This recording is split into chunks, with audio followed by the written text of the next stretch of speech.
Anyway, protecting your time. Go ahead, sir. Yeah, Uninterrupted. Go ahead. let me jump back in for a minute. So I was stating my disappointment with us neighbor because we're expecting too much of Mark Golding. We're treating Mark Golding as if Mark Golding just came about in 2017. Him just fly down from England, and as a member of the Commonwealth, him come participate in a Jamaican politics. And sometimes I think the conversation drifts too far away from the antecedent of Mark Golding. As a commercial lawyer, Mark Golding has been participating in the politics since the early 90s. He advised Omar Davis. He benefited off the backs of the taxpayers of Jamaica. Now, there's something else important here. If you notice all these statements, the statements are written as per the legal line, as per the legal requirements, towing the legal lines. And there's no doubt that there is some advice coming from Mark Golding as a very formidable commercial attorney, how to write these statements so as to not incriminate one's self, so as to not admit to too much of a situation of guilt. Even though there are a few actions by the Jack Den owner that shows guilt.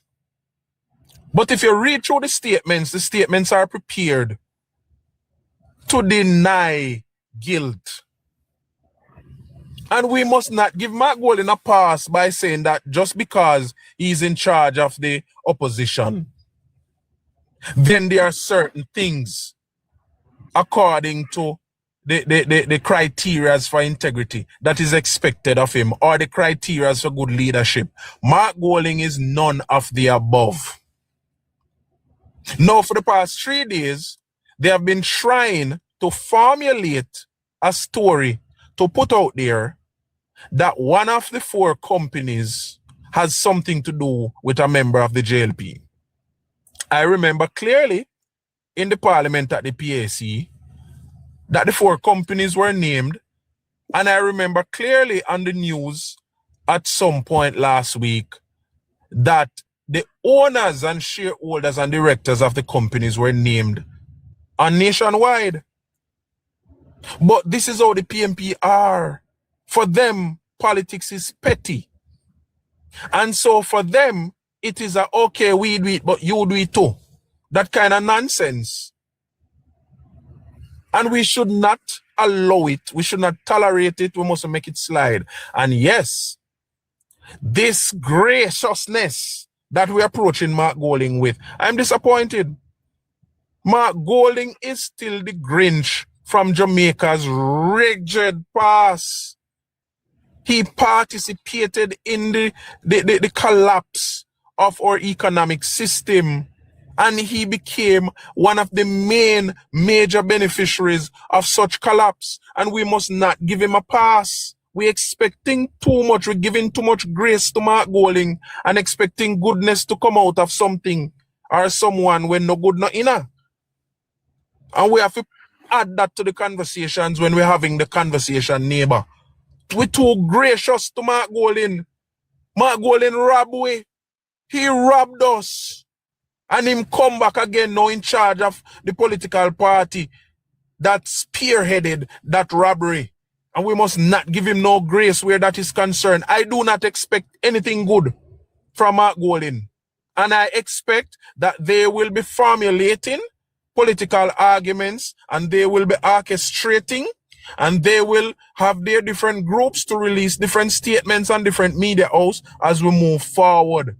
Because guess what? No matter what the investigation is going to unearth from the IC or from MOCA, they are going to kill this story. I know the PMP.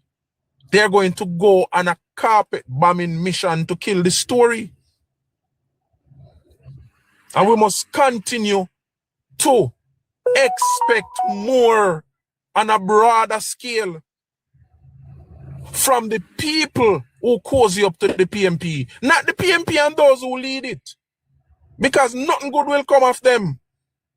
But we must continue to raise the bull on and scream loud and clear in the bull on and make people know, say, these are the same criminals that cause us to be in certain position just recovering after 30, 40 years.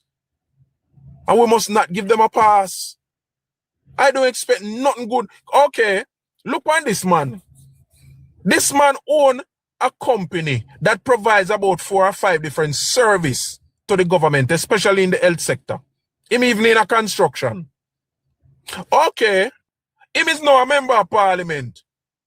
And I continue to find this very mysterious. When he did not have a permit to build his building, he was sitting at the building committee as vice chairman. And him never see it fit to give himself a permit for building building. And when the public start ball and the cries got louder, him go right back at the same committee as councillor and give himself a backdated permit to build the building. Why this man have so much power that now him come in at the lower house, him end up on the PAC, on the main committee where I go through government purse and see how government has spent its money? Why am I end up all of the money committee them? Why? Why? I'm not going to come behave like him do something good because him have to finally come and fight. They know what they are doing and they have organized their party to put whichever criminal where so that they can effect their plans how they so choose, and we must not give them a pass. We must not give them a pass.